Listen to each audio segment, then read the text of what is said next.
Well, good morning and welcome back to the Broadcast Retirement Network. I'm Jeff Snyder, and this is BRN AM for Tuesday, October 20th, 2020. Here are our top stories. Tech should enable change, not drive change. And big tech moves into New York City. Well, joining me now to discuss this and a lot more is Dan Klein. He's lead advisor and executive producer now for 7 Investing. Dan, thanks so much for joining us on the program this morning. Thanks for having me, Jeff. So new digs, but same topic we always talk about, which is technology. Dan, I want to, maybe jump into more of a philosophical discussion in our first 7-minute segment, which is technology shouldn't necessarily drive change. Culture should drive change. The organization should drive change. Thoughts about that? Yeah, I have mixed feelings on it because technology solves problems, and sometimes they're problems we didn't know we had. So let's take a look at the ongoing war on cash, which is this idea that, cash is messy, it's ugly, it's not necessary, and we're pushing towards digital payment. That's obviously been helped by the pandemic, but it does solve a problem. Most people in the world have access to a phone or a device. Many do not have access to a bank account. So I don't know if you call that technology driving change or culture creating a solution for technology, but I do think the things have to be put together. We've seen a lot of technology try to create its own market, and that generally doesn't work. 3D printing is something that I still believe in. I think it's going to have really strong applications, but nobody really wanted to sit in their house, have a device like, the size of like a small, maybe like an end table or an ottoman that printed them a mug and it took 45 minutes. Like that wasn't something people wanted to do. Same thing with 3D television. It was kind of cool to look at, but nobody was clamoring for it. So in some ways there does have to be an unmet market need. And maybe that is culture driving the change rather than technology. Well, I think there's this friction that's always going to happen, right? I mean, you come out with, I think we were talking on the podcast about this new LiDAR technology that's part of the virtual augmented reality, that's part of the new Apple phone, right? And I think we were talking about the practical applications of this. And so you have this new technology, how do you implement it? And beyond just the traditional culture, meaning the culture of the country or countries, but you're talking about business culture, you've got to figure out what the technology is going to do to your culture as an organization, because you don't want to be disparate. You don't want to jeopardize what you've built over these many years in terms of a company. Yeah, and companies can come up with technology, as Apple has done with putting LiDAR in the iPhone 12. And then it's really up to the public to decide how they want to use it. So, Jeff, I'm assuming you have the Amazon smart speaker. Most of us have that. I'm not saying its name because it's going to trigger it in people's houses. And I know when I first got it, I got it as a music playing device. And it's a very nice speaker. I was able to get rid of my bulky stereo, didn't move my CDs with me when we moved, gave them all away. It gave me access to all the music in the world. Now, Amazon wants me to use that device to order products, and I never really have. It's kind of an unwieldy process. It didn't ever work for me. And what do I use that device for? I play music on it, I listen to podcasts on it, and I use it as a kitchen timer.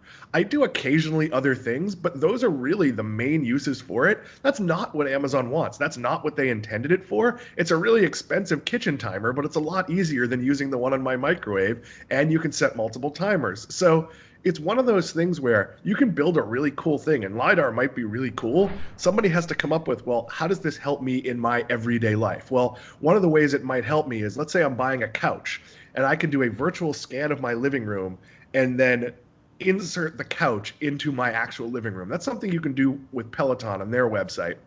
Well, that's a practical application that would benefit me once every 4 years when I buy a couch or whatever it is. But we change other things in our houses. So there might be things like, can you virtually try on shoes? That's actually something that this LiDAR technology might allow. Now, are consumers going to want that? I don't know, but you have to put the technology out there and then sort of drive use. I don't think anyone's buying an iPhone 12 because it has LiDAR, but I think there might be people who end up really happy that it does. Dan, let's talk about something that has really come because of, I would say, it was there before the pandemic, it has now become the real primary way that we're interacting with our doctors, which is teledoc and telemedicine. We've talked about it here before. This is a perfect example. Post-pandemic, what percentage, right now we're going to see the doc, we're doing it like we're connected, through Skype or Zoom. How much of that do we get back to the doc? And I think this is where that friction is. I mean, obviously it's cheaper from a technological point of view, to be able to go on your phone, FaceTime, whatever, use some technology to do that. But do you lose some of that benefit of going to see the doctor? He or she can tap your knee for your reflexes. They can watch you walk and do it in a more, physical setting. Let's talk about that, because I think that's a dramatic cultural change. Yeah, so I don't actually think telemedicine, I think it accelerated in that people who didn't use it are using it now because they had to due to the pandemic. But the reason you go for a teledoc visit isn't your annual physical. It isn't because you think there's something wrong with your heart or that you might have some terrible disease. It's because you have a scratch in your throat, and you know a lot of people at the office have strep throat, and it makes more sense to just go on a quick visit, say, this is what I think I have, here's what I'm allergic to, I can't take penicillin, give me a prescription. Or, hey, I'm asthmatic, and every 6 months I need to get my prescription renewed. Yep, at my annual physical, I'll run on the treadmill for you, but now it's the 6 months in between, can you just write me a new prescription? Yeah, I'm fine. Everything is the same. Those are the visits. It's much like work from home. Of course, there's going to be some people who permanently work from home, but the biggest change, and we've talked about this, is people who have the sniffles aren't going to go to work anymore. They're going to stay home for that day because the infrastructure is going to be in place. That's what telemedicine is going to be. When it makes sense to use telemedicine, look, I had a telemedicine appointment early on in the pandemic because I was losing my voice while broadcasting 3 or 4 hours a day. And it was very inefficient. I had to send them pictures of my throat that I took myself on my iPhone. And the reality is I don't think they would have found anything different if I went in person. But I probably would have benefited from an in-person examination. They could have looked and seen, I do have some issues that might be surgically remedied. And that was not something they could do over a telemedicine. So I think we're going to feel it out. And sometimes a telemedicine visit is going to lead to them saying, hey, you should go see your doctor in the next month or two. So I do think it's going to be a hybrid. Jeff, I'm getting LASIK surgery, this week. And my follow-up visit has to be in person. It is possible that maybe my 6-month visit maybe doesn't have to be in person because they just want to check in and know how I'm feeling and how I'm seeing. So it's an evolving world, but I do think we're still going to go to the doctors most of the time. Yeah. Very interesting, Dan. Well, we're going to take a quick break. When we come back, they're moving on up. Yep, tech companies are buying up real estate in New York City. You're going to want to stay tuned right here on BRN AM.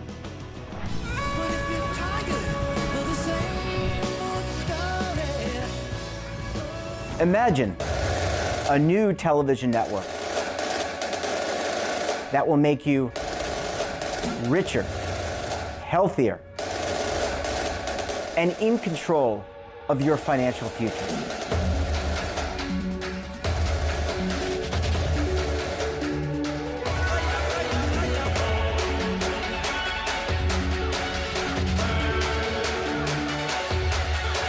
This network is for the policewoman in Nashville, Tennessee, the baker in Dubuque, Iowa, the teacher in Lexington, Kentucky. We want to make the idea of savings and retirement culturally relevant. But what do you see as a defining issue of the midterms? Especially for the smaller businesses. I mean, they are the lifeblood of the American economy.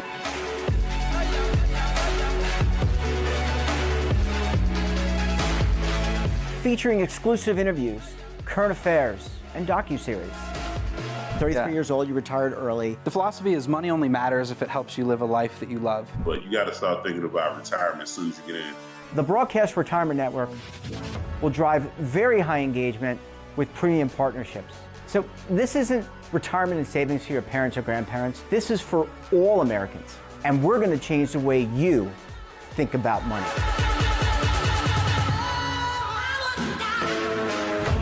Welcome to the next frontier of retirement and savings. This is BRN, the Broadcast Retirement Network.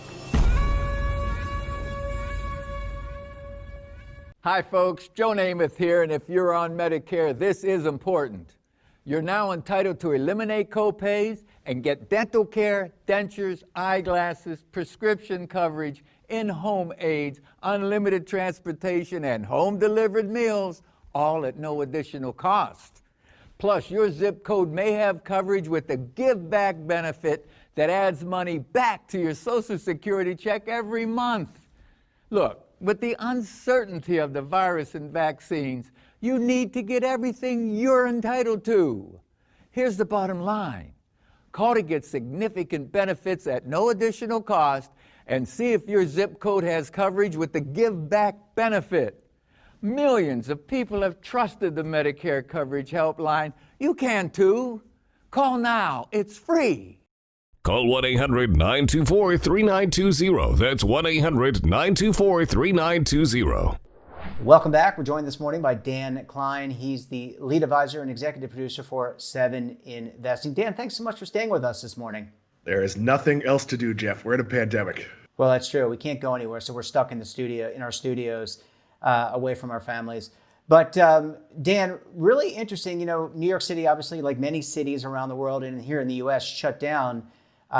Businesses folding. We've had over 100,000 small businesses close, and a lot of businesses not reopening, or larger companies not reopening, giving up some of their real estate. Now we've got tech companies coming east. They were already there, but they're buying more and more real estate in the U.S. and in particular in New York City.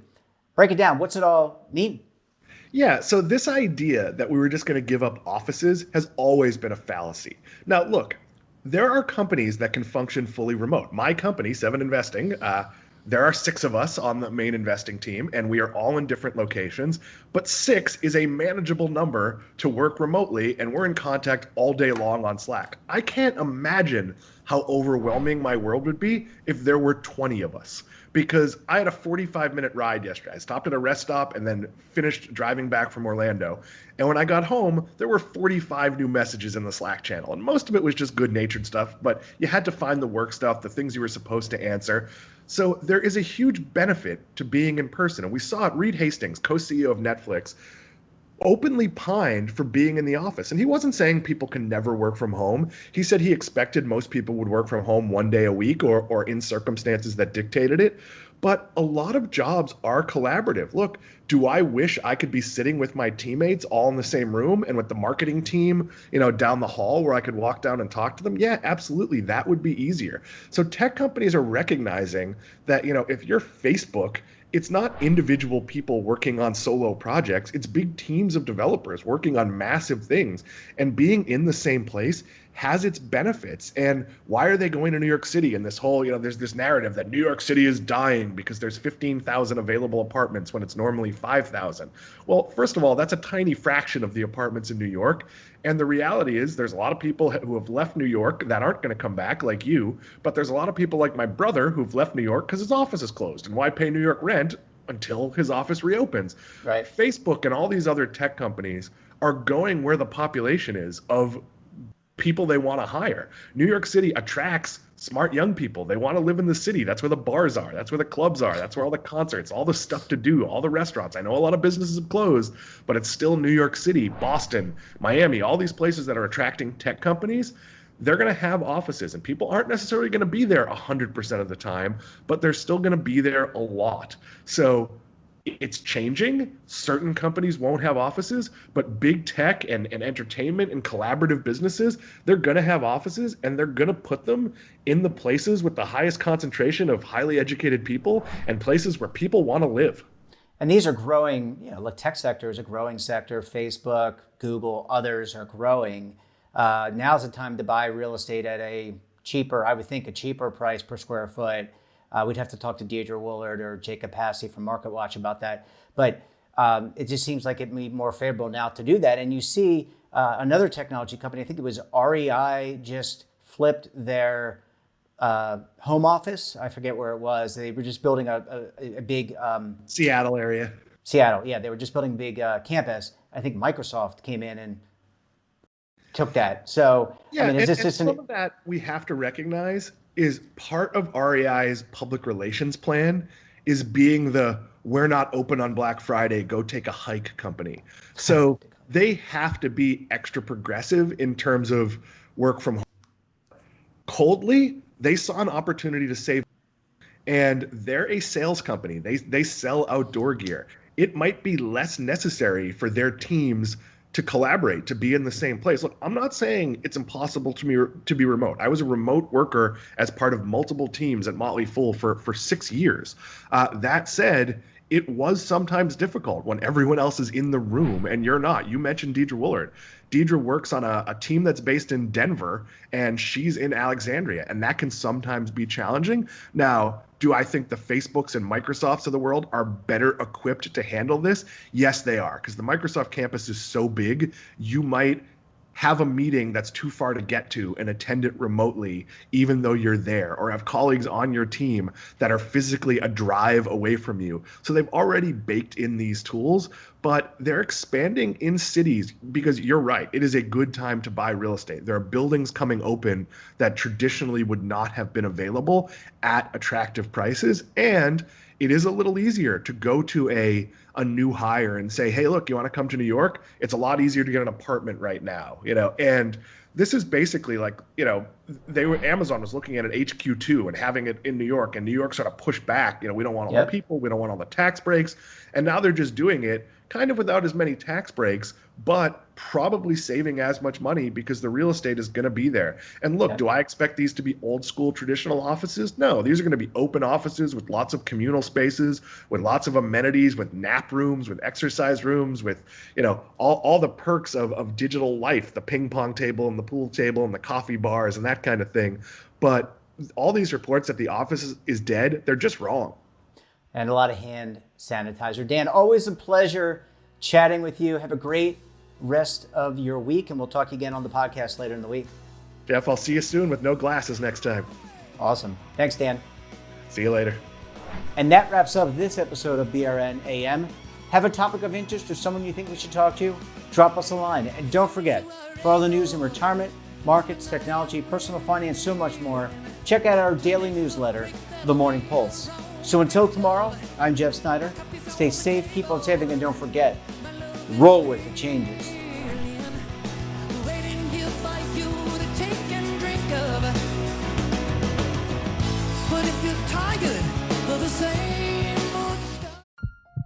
Are you being audited and do you owe the IRS $10,000 or more in back taxes? Is the IRS threatening to take more of your money? Don't fight the IRS alone. The Tax Doctor is here to help you negotiate your tax bill and reduce your stress. The IRS can freeze your assets and seize your bank accounts, but you can stop these IRS actions. The Tax Doctor will work with you using our years of experience to represent your case to help you get the best resolution under the IRS guidelines. Help is here to deal with the IRS to reduce your stress. We've handled thousands of cases, so we know what we're doing. If you owe $10,000 or more in back taxes, do not call the IRS alone. Call a Tax Doctor now for a tax emergency analysis. Call 800-224-6439.